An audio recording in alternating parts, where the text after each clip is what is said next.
आशा भोसले आपल्याला निवडून गेले, काय तुमच्या आठवणी आहेत? आज हा अत्यंत दुःखद प्रसंग आहे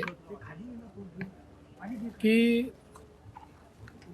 मंगेशकर कुटुंबियातील दुसरा तारा आशा भोसलेताई यांचं दुःखद निधन झालेलं आहे.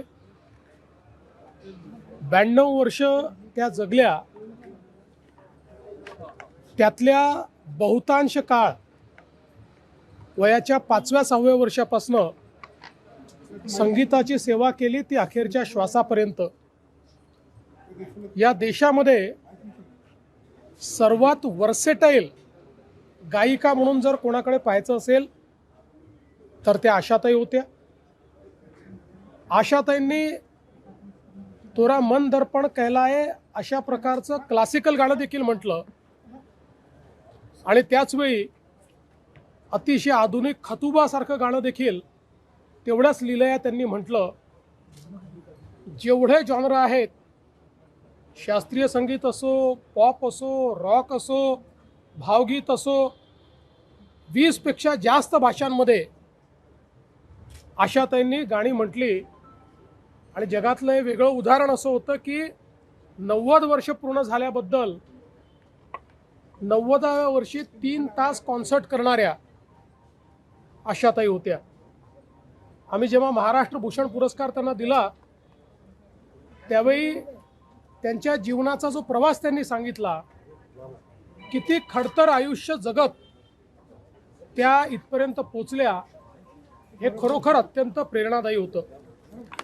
मला आठवतं की आम्ही रेडिओ जॉकीजचा जो कार्यक्रम घेतला होता, त्या कार्यक्रमामध्ये आशाताईंनी मला 2 ओळी गुणगुणायला लावल्या आणि मग त्या ठिकाणी सांगितलं, बघा माझी शक्ती, मी महाराष्ट्राच्या मुख्यमंत्र्यालाही गायला लावू शकते. असं अतिशय जिंदादिल अशा प्रकारचं त्यांचं व्यक्तिमत्व होतं. कुठल्याही कार्यक्रमाची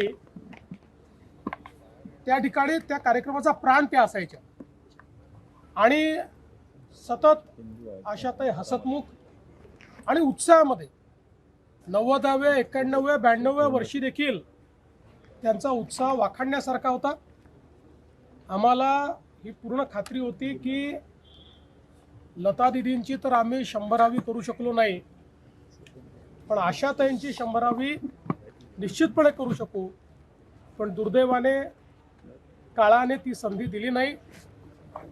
आशाताईंसारख्या सुविख्यात, जगप्रसिद्ध आणि ईश्वरीय आवाज असलेल्या एक आमच्या गायिका आमच्यातनं निघून गेल्या. मी त्यांना विनम्र श्रद्धांजली अर्पण करतो. त्यांच्या कुटुंबाच्या दुःखामध्ये आपण सर्व सामील आहोत. पूर्ण शासकीय इतमामामध्ये त्यांच्या कुटुंबियांशी चर्चा करून ते ठरवतील त्याप्रमाणे पुढचे सगळे विधी होतील.